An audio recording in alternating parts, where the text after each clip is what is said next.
administration, quote unquote, violated the National Commission on Higher Education document. Thankfully, Reverend Labla is here, so he will speak to that issue. Reverend, good morning, welcome, and we still in the time of our country's independence, even though July 26th has passed. We'd like to say a happy belated independence. Thank you, Oscar, and wish you the same as well.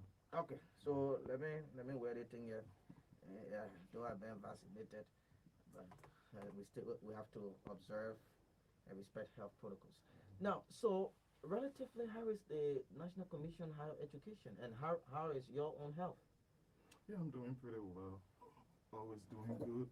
Yeah, and the activities of the National Commission on Higher Education continue. Yeah, and we have a work plan, and we are working towards achieving every bit of it with regards to the time, even in the midst of the COVID. Mm. So everything is gone.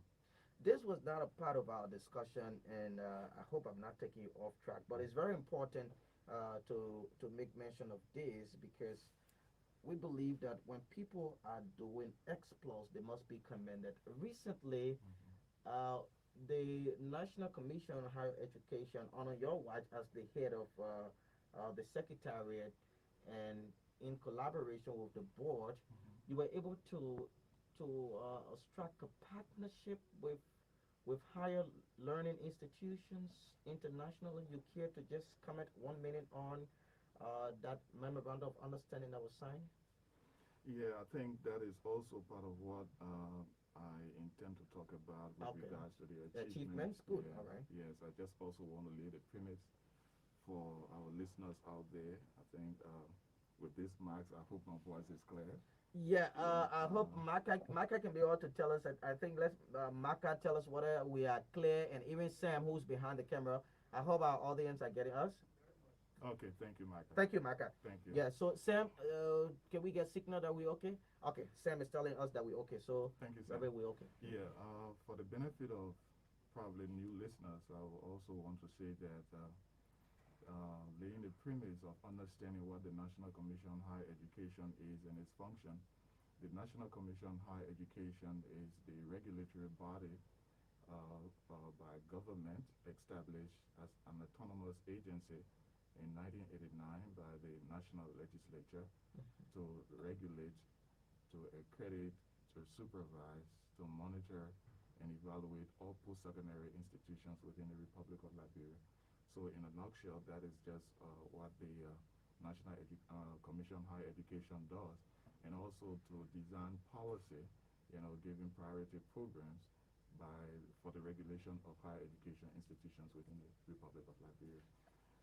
Yeah. So, So, mhm. so yeah, having laid that, regarding, I will also want, I don't want it to be, maybe our conversation to be like, some of your stuff you can put on air, where this guy, if you can just talk a recap on it, this guy would say, uh, oh, you give me too much question. As Oh, as if I will free you. yeah, as if, after you finish asking me the question, Yeah. answer, you are going to be free for it. Yeah, that's how You know, man Peter Tobe. Okay, I mean, whenever I listen to that in the morning, it makes my day. Yeah. Yeah, it helps me to be stress free, and I just laugh through, the butter, the this, the that, and the bread, and what have you. However, to make the conversation an educative one, it will be good to have the public understand, making a recap of the commission with regards to the past 3 or 4 years, Okay. and how the commission has been operating, where it finds itself, the challenges, the achievement, and the prospect. But of course, you can interject, not to control your platform. You can interject with questions.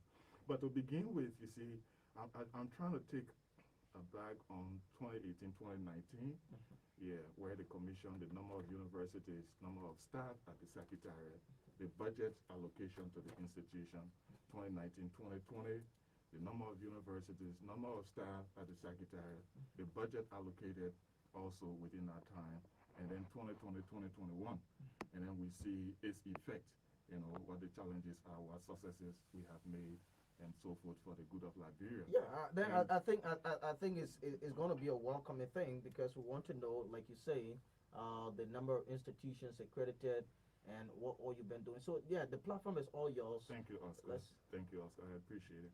Yeah, 2018, 2019, the number of institutions accredited by the Commission on Higher Education were 39. And at the Secretariat, the staff at the Secretariat, have been 30.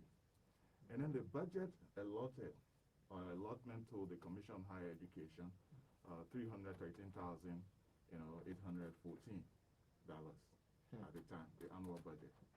Okay, 2019, 2020, the number of For a institutions. commission that should be responsible to accredit institutions to supervise and regulate them, design programs, that was the budget for that year, Let me 2018, 2019. Let me even go back from there. At the time the commission was established in 1989, only three higher education institutions within the Republic of Liberia were chartered: Okay. the University of Liberia, Cottonton, Cotton. and Tottenham. Okay. Those were the only three institutions. But now coming to 2018, 2019, we now see 39 institutions with 30 staff. And these 30 staff. And these are legitimate ones we're talking about. Yeah, 39 institutions. Okay. Yeah, 39 institutions. But we have some illegal ones still operating. Of course, yes, they are in the corners. Those Okay. illegal ones are the ones that were never certificated or given permit to, Okay. by the past leadership. So 30 staff at the Secretariat, and when we talk about staff, we're talking about clerical staff, and very few professional staff. So the professional staff, technical professional staff at the time, were only three. So then you have a budget of, that I mentioned, $313,814. And then 2019, 2020, for the six institutions. So 7 institutions Were added. by this time, with still the same number of staff, 30. And then the budget, decreased. Instead of the budget going up, it came down to $285,812. Now that is what was allotted to the commission. And in 2020, 2021, the institutions. that should be the current budget. Yeah, the current. Okay. 2021, the institutions increased to 53. So additional 7 institutions were added. So we have a total of 53 universities and colleges within the Republic of Liberia in different categories offering programs at the associate level, at the bachelor's level, and at the master's level. And then the staff reduced to 26. Okay. So you have 26 staff. So instead of 30, it has come to 26 with a budget of 172,000. Another decrease. Yes, 455. All right. Now, I purposely decided to provide this information. Wait a minute. This is something that, of course, we need to talk about. The budget started off 2018, 2019 with $313,814. Exactly. Which in the minds of our listeners and people who believe in education, of course, is a minute portion to equip any institution to carry out its statutory functions by law. Later on, instead of increasing, it dropped to 285,000 some dollars. This fiscal year, again, it dropped to 172,000. 172,455. Your hands are tied. Yeah, what I want to bring out there is absolutely true, and that's the reality, that is what you see. What I want to bring out here is that, it shows, number one, that the commission is understaffed with the number of staff and the increased universities. And 2, it also shows that the commission is constrained. It does not have the logistics and it does not have the finances to be able to effectively carry out its function. Despite all of these that I have just laid out, there has been a team, with the spirit of commitment, working with passion, patriotism, professionalism, and purpose. And through it all, in this very little or minimum amount, there have been great strides, which of course, we need to see. How is this And thing? How is this thing done, Mr. Labla? Uh, is it that the commission goes and defend its budget? Do you do you prepare your budget and submit it, and then you go and defend? I want to know because this we're talking about the National Commission on Higher Education. That should be accrediting tertiary institutions or institutions of higher learning in this country. And of course, you can rule out the temptation because there could be others that will come and say, well, I need you to accredit my school. And if you do not have the passion and the love for country, sometimes you get yourself conflicted. There are things you want to do, you want to reach out, and you cannot because of the limited. So, how is it done? Do you go and defend your budget and make your own case? well, we don't go for any budget defense, but Okay. that allotment is made to the Commission on Higher Education, separately. It is not part of the budget allocation through the Ministry of Education, Okay. and the commission has never been invited So for they such a discussion. decide Of course, yes. what to give. When this is prepared and sent, Mhm. what could be approved at the time, that is found expedient by those who prepare it, send such. Okay. So this is within the framework that we operate. Okay. So just 1 minute. Let me announce. I just received signal from our guys in Nima County that we are also live on Truth FM Saclipia. Okay, wonderful. That's Yeah. good. That's good.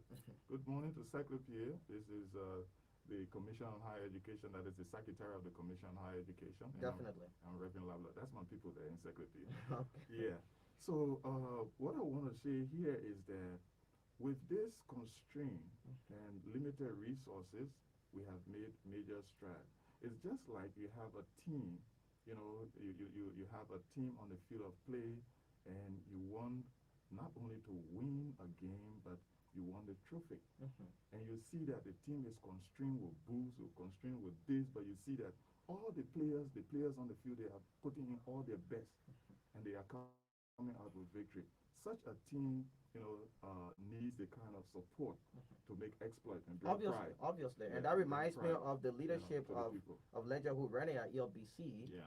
Yeah, but go on. Mhm. Yeah, so with this, we've been able to understand the challenges regarding accreditation, knowing that there is need for certain intervention, what to mitigate, the problem with regards to the offering of quality educational provision, and how should accreditation be done, looking at regional, international best practices, and the context within Liberia, and that institutions that have been accredited, as mentioned, on a previous leadership, how can we continue? Because there was a point in time that, previous leadership decided to put what they call moratorium to stop the continuation of accreditation.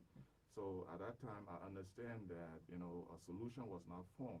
But through this, the team was able to reason and see the need that instead of continuing with accreditation, newly applying institutions should rather be licensed instead of being accredited. Okay. And by doing such, a policy, was endorsed by the board, the current board. Let me commend the chairman, the current chairman, who is the Minister of Education, that is giving all of his support, and the board as well. So I use what's the the word advantage? support. What's the advantage or disadvantage about accrediting an institution and licensing an institution? Yeah, okay, let me speak to that. Licensing an institution is to provide the legitimacy to a newly applying institution to, if that institution has met the benchmark, to be provided the opportunity to operate while they work towards putting into place certain capacities Okay. that will lead to the that will lead accreditation. them to be accredited, because accreditation is a premium. Okay. And accreditation should and must be internationally comparable. So it's not just local, but how is it done internationally? That is why a graduate can leave from here and enroll into another institution at the level, for which, they have graduated, maybe a master program, a doctoral program, and so forth. So that's the standard that was put into place. And this standard, since put into place in August 2019, has been working very well. And it is within this standard that the seven institutions were licensed, the newly applying institutions. So since 2018, since 2018, there has not been any newly accredited institution. All institutions applied have been licensed. Okay. More to that, the team has been able to put in place, and with the endorsement of the commissioners, set up what you call quality assurance physical facility standards for accrediting tertiary institutions. The buildings, how buildings should look like. You know, I mean, building taking into consideration those who are physically challenged, having safety measures in place, and as by international standards. So all these things were preparation towards what we envision on the relationship we intended to build with international partners, which I'm going to talk about, because currently we are now in partnership with international accreditation agency. So we are preparing our institutions to begin to work towards that international accreditation.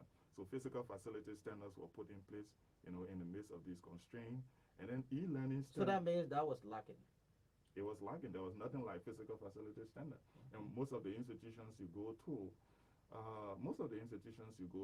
besides the public institutions, especially it happens with, you know, some of the private and faith-based institutions, you see that they are in compounds. So no standard was set as to how the environment, the campus environment, the building environment, the classroom, the offices, standards were not there. And even those who are physically challenged or disabled, you know, what should be put into place, those things were not there. A part of it right now that, you know, we are encouraging is the aspect of having a fire extinguisher. I mean, I don't know which of the institution that you went to and found fire extinguisher, but in this, fire extinguisher is required, and we are encouraging existing accredited institutions to begin to start, you know, liaising with the National Fire Service to conduct the risk assessment and begin to advise on what should be done. But applying institutions, we are also, you know, requiring them. I think that is important because just like in first aid in a health setting, once you have first aid knowledge, you're able to administer first aid treatment before taking the patient, you know, to a health facility. So I think the fire extinguisher is important in the case of fire disaster. Exactly. How to move in, because you're going to have students, you know, on your campuses. Absolutely. Yeah. So we don't have to wait for disaster before we start putting in mechanism, but we should foresee that there is need to prevent instead of waiting for, you know, certain occurrences, and then we start working towards that. So this is what, looking for international best practices, we begin now to localize it in order that newly applying institutions should meet such standard.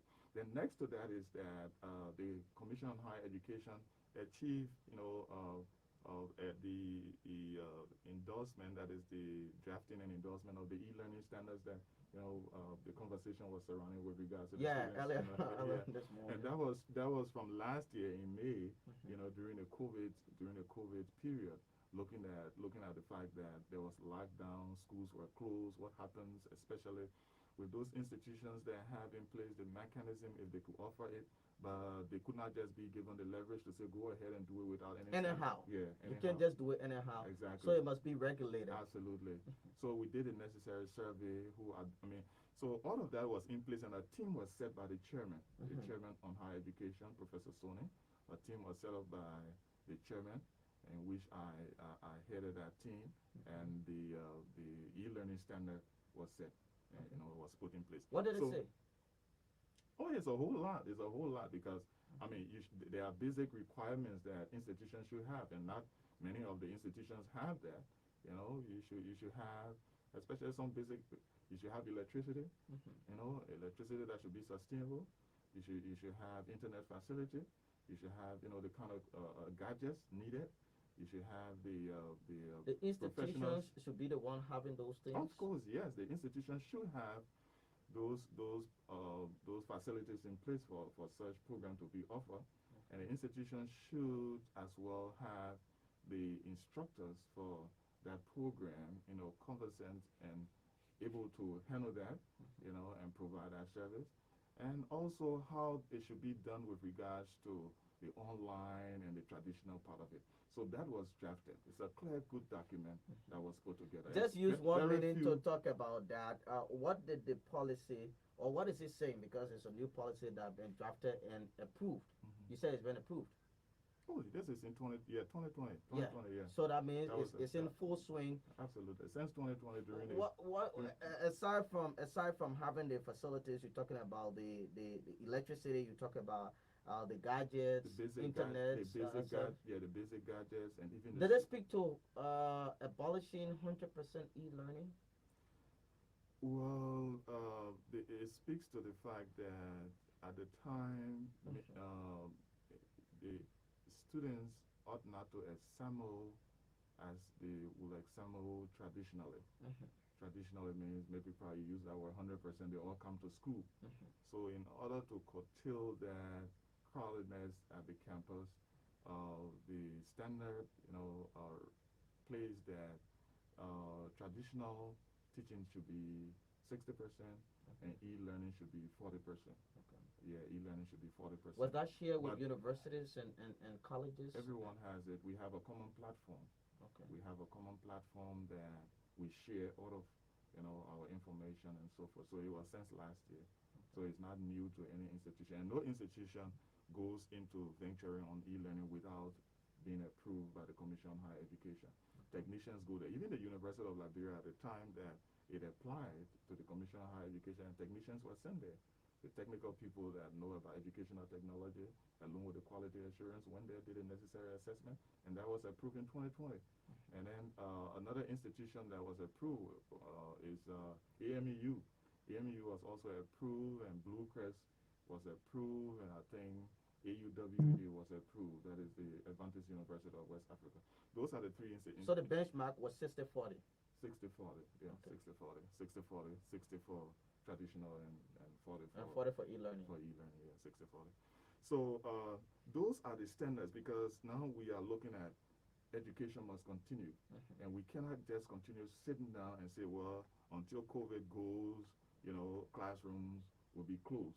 The higher education institutions, they are the base for the development of preparing the human resource capacity of the nation. So therefore, it should continue. Besides putting those policy documents together and standards, within the Secretariat itself, we've now established higher education information management system. Now that wasn't in place, but that is now in place. The higher education information management system is to provide quality higher education data. Okay. Yes, and this is just in April 2021 that we have it established, and it is to improve the planning and quality decision making in higher education. Currently, we now know from the data that institutions provided how many PhDs we have in our country. Previously, we didn't have any information. Wow. We now know how many masters we have in our country. I mean, providing instruction Okay. in the classroom and in the different disciplines. We now know how many students we have in our country, how many female students in the different programs. We now know how many programs that. So we can just go to the NCHE Go for to the these MC. kind of data. You can just walk that now after we finish speaking as a way of verifying what I'm talking, and then just get there. You will be sent into the division, and just go and then look through the computer and see what you want. How did you come up with that? We're talking about innovation. We work, like I said, the team is achieving 26%. about the 26%. Doing. Yeah, the 26%. Yeah, of course, we have support staff, but the 26% are now all professionals and technicians. And you don't find, let me say this, Oscar, uh, technicians and professionals, they, they may be a bit different from academicians. Mm-hmm. Those who stand in the classroom and teach, providing instruction, and those who design, and draft, draw our blueprint, carry our planning, those are two different things. Mm-hmm. So when you have the right people in the right place giving the right result, I think it's appreciable with nothing. So we are working with passion. We are working with a spirit of patriotism because we want the best for our country. We are also working to promote the PROPO agenda because part of the pillars of the PROPO agenda is education, human quality resource, education. yeah, human capital development. Human capital development. So the aspect of the human capital development is not just graduating people, but we talk about quality. quality and those who should understand what it is. Now we will move there, to talk a little bit more on that.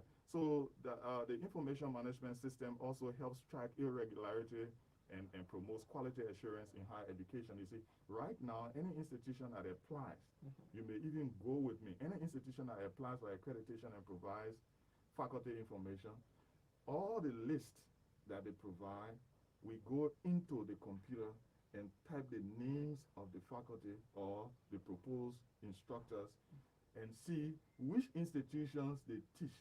So we are trying to mitigate and control this issue of moonlighting and accrediting more institutions without the human resource capacity prepared, to offer such programs, and they will not provide quality provision. So all of that is in place. And we also use that to easily verify, the license and accreditations of institutions and establish the institution's quality assurance database. So these are just some of what we are, having in place that have been established, and which of course was not before. Then coming to the question you asked on the signing. Yeah, the signing of the MOU. Yeah, the signing of the MOU. The signing of the MOU with international accreditation organizations, the organizations such as the Accreditation Services for International Schools, Colleges, and Universities. That is in the UK. Okay. Now, what is it going to bring to Liberia?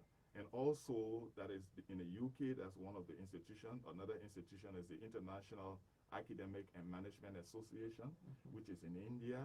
And then the American International Accreditation Association. Very soon, you will be invited, and other, journalists, for another signing ceremony with the American International Accreditation Association, with, the chairman, at such time that is going to be done.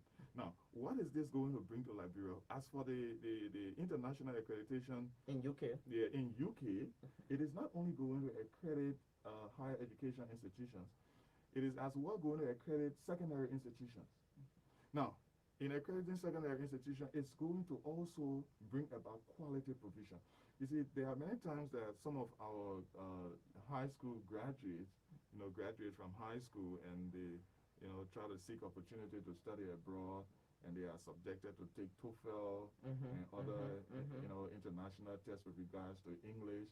This is going to change with regards to the recognition that is going to bring, on the international platform. Liberia is an English-speaking country, and this particular institution is accredited by this association. I think that other one will really help because, some scholarship, when you see the TOEFL thing, and sometimes you even travel abroad, they tell you that your university that you graduated from is not recognized, so you have to. Absolutely. So it's going to bring recognition to our universities. Like, I was in a conversation with an interview on the ELBC, and what it's going to do there is that giving recognition to our institution is also going to bring, it's also going to build the capacity of our institution with regards to quality assurance. How? The Commission on Higher Education is understaffed with the number given you. We don't have the capacity to move out to the different universities and establish quality assurance unit. But this international accreditation agency, they have the expertise. They are going to work with the Commission on Higher Education to establish quality assurance units within the universities. How can I make that more practical to understand? You see, you have the financial system in place. And in order to determine how effective the system works is to have a financial audit. So the audit aspect is what the quality assurance aspect is what we call academic audit. An academic audit unit will be set up in each university. And those who will be there will be trained. Who's going to be responsible for that? The universities. The universities. The universities, yeah. Okay. They are the beneficiaries. They are the beneficiaries. But the International Accrediting Agency will work with the Commission on Higher Education to ensure that is done. Because these institutions are going to be accredited internationally, and that is a requirement, and that has to be into place. How do you, if I should go into more depth, if there is time, how do you determine that this person actually graduated from the University of Liberia? Okay. As verification. Yeah. At the time of entry, because those things are the things that will be done by the quality assurance. At the time of entry, did XYZ sit for the entrance exam? what was the result of XYZ before his admission. During the course of, his admission and course of study, as he proceeds from one step to the other, was it done appropriately? All of those critical steps will be made even before graduation. So there'll be no Then, room now then for just jumping here and there, even from high school coming to college without presenting. those are systems. Those are systems that will be in place. It's not assumption. This is something that has to do with accuracy. This is a policy. This is a technical thing. So for also the teacher or the instructor who provides the instruction in a classroom, the syllable in showing that the instructional syllable is provided to the students, and that the syllable has been digested accordingly. The test drew was drawn from the objectives of the syllable. And how was they marked? Were they marked fairly, or were they marked favorably, or were they marked, on down the other way? Students will be glad for this new intervention. Yes. Because so that will be the internal system that will be set up within each university. So they will be able to do what you call self-assessment of what they are doing and inform the university authority about the progress and make recommendations. Now it makes it easier as we network with that team at each university to be able to provide information on quality assurance. Okay, Doc, we're running out of time, Reverend Labla. We're running out of time. So let me allow you. I know in the midst of constraints, of little meager resources, you are doing X plus. We could go on and on and on, naming all of the things that you're doing.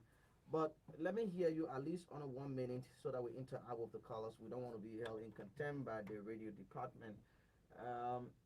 What's your thought on this? Because with all of what you're doing, you started off with over 300 plus thousand, started dropping. Now it came to 172,000. You are doing all of these good things. A bill is at the verge of being introduced, if not already introduced, to ensure that the National Commission on Higher Education leaves the status of being a commission to a ministry. Oscar, the Secretariat of the Commission on Higher Education is not a place for a job. It's a place to work. So that is why those who crafted the act that established the Commission on Higher Education did that within our time, understanding what it takes that the board of commissioners will be able to vet and select professionals, technicians. The clerical staff. Yes. So technically, the Commission on Higher Education is headed by the chairman, by the structure that is set. The chairman of the Commission on Higher Education is the one who heads the NCHE. So the secretary is just the technical arm implementing, those policies that have been set. So I just want to make that very clear.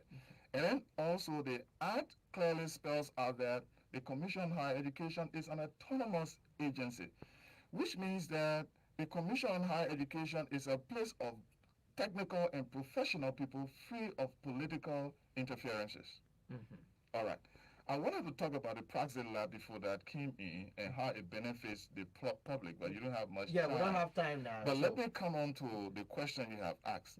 Now, what is needed in Liberia is not to establish another political institution. The ministry is a political institution. Of course, yes. Of course, yes.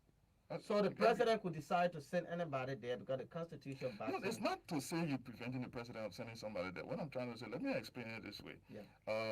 The board composition of the current Commission on Higher Education, the Minister of Education is the chairman, the Minister of Finance is on the board, Chamber of Commerce is on the board, UL President is on the board, Cottington President is on the board, TU President is on the board, the Medical Dental Council President is on the board, the Lawyers Association President is on the board. They may decide to send Praxis. The National Teachers Association President is on the board, and just name it. So you have professionals on the board of education. And then the secretariat carries out the technical workings. With regards to how accreditation is being done recently, it has put Liberia on the pace, rightfully, comparatively, regionally, and internationally, to equate it that this is how accreditation ought to be done. Now, coming to your question on the establishment of The ministry. a Ministry of Higher Education. Yeah, you're gonna be defending your own budget now. You will know what is what. No, it's not an issue of defense of budget because you could get a budget, but then contextually it will not work as you want it to work. Because of what? Political interferences? It won't work as you want it to work. Number one, I appreciate the fact that this is one of the things we have on our pillars of work with regards Just to 30 seconds now. So that, with regards to having a new act established. Yes, but unfortunately, the crafting of that did not include, the required input by the technicians to be able to get it done, rightly. Because you cannot craft this from a distance. Those who are within must have, the relevant input that will be made. So it should have gone through the processes of being crafted by the technicians, being brought, to stakeholders for validation, reaches to the board for their input before it goes over to the legislature for enactment. But it did not go that way. So the design of it shows that, number one, you see the budget I showed. The amount here shows in a that clear tone, Reverend. Yeah, the amount here shows that the Commission on Higher Education has 172,000 presently in its annual budget 2020-2021. But then when you establish a Ministry on Higher Education, you're going to be running into millions because you have to get a proper minister proper, you have to get deputies, you have to get assistant. All of those going to be paid on personnel. You have to recruit other support staff. Even with the progress being made, that amount is not, given to boost the work of the Commission on Higher in a Education. clear tone, Reverend, we can't go on. We have to take time. In a clear tone, you don't Liberia want a does ministry. not need a ministry. What do you need? We should empower the commission to budgetarily. Commission to remain autonomous and then put into place the necessary structure that reflect, to the current demand within the context. Okay, I haven't gotten any signal from the radio guys. I sent them a text, so we can't go any further. Reverend, let's leave it there. See whether we can take just one or two calls. If I do receive them, maybe we'll stretch the calls out to at least 3 or 4. But let's interact now with the callers, 30 seconds each. We already hit 10 o'clock. Good morning. Good morning, Oscar. This is Mr. Benjamin Wee. Just quickly, Oscar, I just want to say to Mr. Labla, keep doing what you are doing. When you were speaking about international accreditation, no. When you go to especially most of the scholarships that come from UK, when you are applying, Nigeria is not, some of the applications they have a drop down box of which country you need to come from. You go there, you don't see Nigeria. And sometimes it shocks me. Mr. Labla, because of the lack of time, keep doing what you are doing honestly, because this country needs people like you. Thank you. Thank you so much. Just a call now will do for us this morning. 0770306327. A call here will do this morning. Then we'll go back to our guest for his parting comment. This person is on the line. 30 seconds. Good morning, Oscar. Good morning. This is Adol Besman. I am the Chief Officer for the Toba office. Okay. And I think that good morning to Reverend Labla. Good morning, Mr. Besman. Reverend Labla has been very wonderful. I think he's well learned on the subject matter. But I think we got to be a little bit careful. Because at the end of the day, Mr. Labla said we don't want to be political. So to establish a ministry is political. But then Mr. Labla says Liberia should be anti-quoted. That means we got to stay to one place. We got to be stagnated. We should not move forward. I just want to move Mr. Labla small to the South region. You know, the educational system in Ghana is now incorporating the science and the innovation section of the Ministry of Education. Go to Sierra Leone, we have the Ministry of Education, Ministry of Higher and Technical Education. Go to South Africa, we have Ministry of Basic Education and Ministry of Higher and Technical Education. Go to Nigeria, we have Ministry of Education. So it's important. So what I'm trying to what I'm that. trying to say, Oscar, I know the time issue is a problem right now. Mhm. But what I'm trying to say is that, look, we talked to the technicians. Our technical guy went to the to the commission, sat down with the commission, and some of them have even made input personally to my fax. So from the another What you commission, do, so let's I'm trying to extend, say, Desmond, for Desmond, Desmond, let's yeah. extend an open invitation to you Thursday. Let's come to talk more about this. And you can seize the platform on Thursday, okay? Please, let's hold you there. Desmond, and come back to you that for your pattern comment at least on 30 seconds. We've gone extra time. Yeah, in order to also mitigate the issue of quality educational provision, the Commission on Higher Education has seen the need of developing the human resource capacity. And in doing so, international partnerships have been engaged with 9 institutions abroad, regionally, internationally, and just institutions across in these areas that the accreditation agencies were mentioned. Okay. Now, UL is going to be one of the first to benefit from it. UL this week, hopefully probably tomorrow or so, hope that the noise should not affect it, is going to sign an MOU with Okay. Liverpool University in the UK. And Liverpool University is going to have a We're partnership. going home now. Yeah, it's going to have a partnership with UL, wherein a research grant will be provided, PhD, program will be launched. All of these are initiatives of the Commission on Higher Education that we gain strides on Okay. this. Thank you so much, Reverend James Labla, and of course we apologize for going into extra 5 minutes, even though we didn't get the consent of the radio guys. But thank you so much for passing by. Thanks to Marka Davis. Oscar, as we close, let me also tell the UL students that the action of demonstration is not in order.